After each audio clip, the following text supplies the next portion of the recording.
Hello, welcome to the section on momentum and impulse.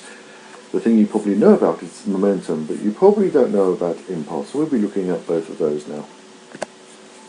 So the first question is, what do you think that momentum is, this word momentum? For example, we have a cat here, little cat, in a shopping trolley. How does this cat get momentum? What does it need to have momentum? So this cat has momentum if it has two things, basically. If it has a mass and it has velocity. And we can basically define momentum as being the mass times its velocity. What are the units? Well, basically since it's mass times velocity, mass is kilograms, velocity is meters per second, so the unit is kilograms meters per second.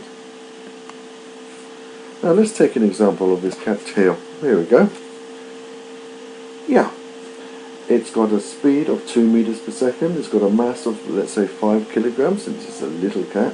What will its momentum be? Well, it will be the mass times by velocity, which will be 5 times by 2, which will be 10 kilograms meters per second. Mass times velocity, 5 times 2, gives us 10 kilograms meters per second. And by the way, momentum is a vector because it has a direction, because velocity, here's velocity, that has direction, therefore momentum also has direction. So a question for you, how do you define momentum? You need to know also about the conservation of momentum, and that is as follows.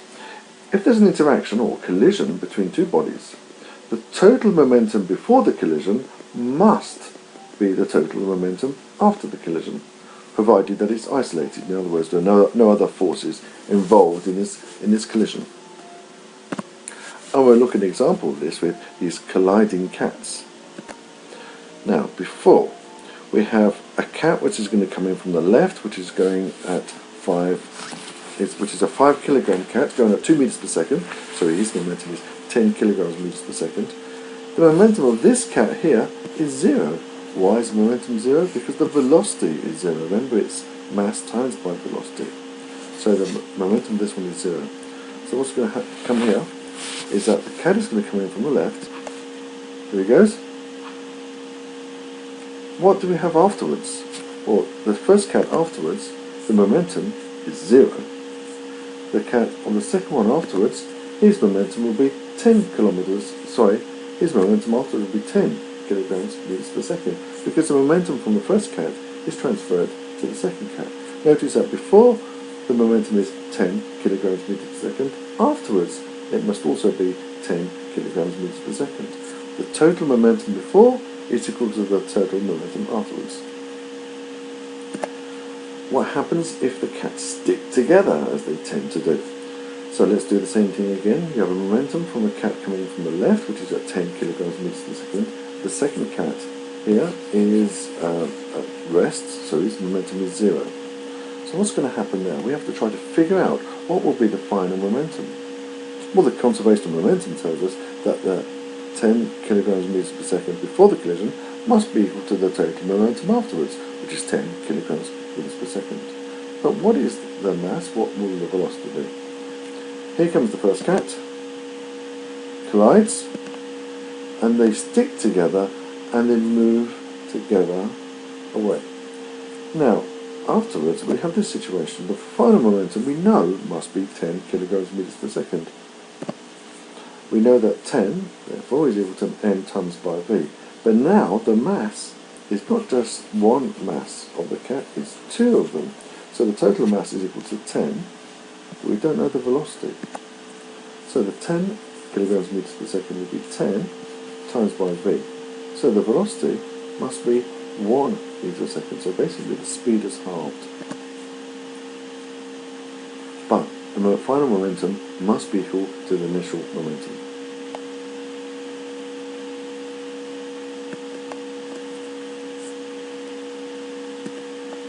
Now we need to define linear momentum and impulse. Now we've looked at momentum before, which is the momentum in one direction, that's why it's called linear sometimes. It's the product of the mass times the velocity. This you know already. Momentum is equal to mass times velocity, or mv, as we write it sometimes. The unit is kilograms meters per second. Now, impulse is another thing which is related to this. The impulse is the product of a force that is acting during collision times by the time for which the force acts. So this impulse is basically F times by the change of time, the duration of the collision. And we can, from Newton's second law, we can derive that this impulse will also be equal to the change of momentum, which is delta mv. And that links into what we've looked at before. We know what momentum is, and we know that this quantity impulse will be equal to the change of momentum. So we need to be able to derive that. You don't need to remember the derivation, but it would help to understand where it comes from. So F delta t is equal to delta mv. This is what we're going to find out. F delta t is the impulse, the force times the time over which it acts, and delta mv is the change of momentum.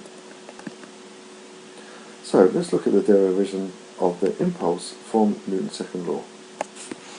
For this we need to go here. So what is Newton's second law? In what form do we know Newton's second law?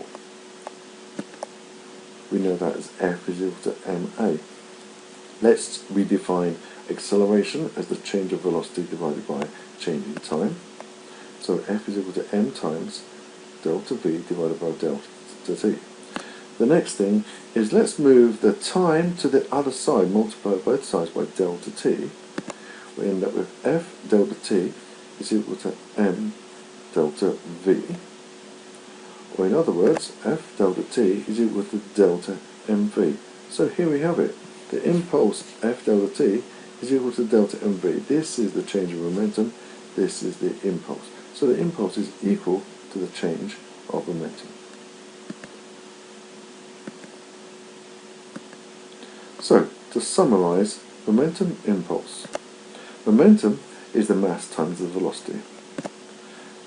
You must know that momentum is always conserved, which means that momentum before collision is equal to the momentum.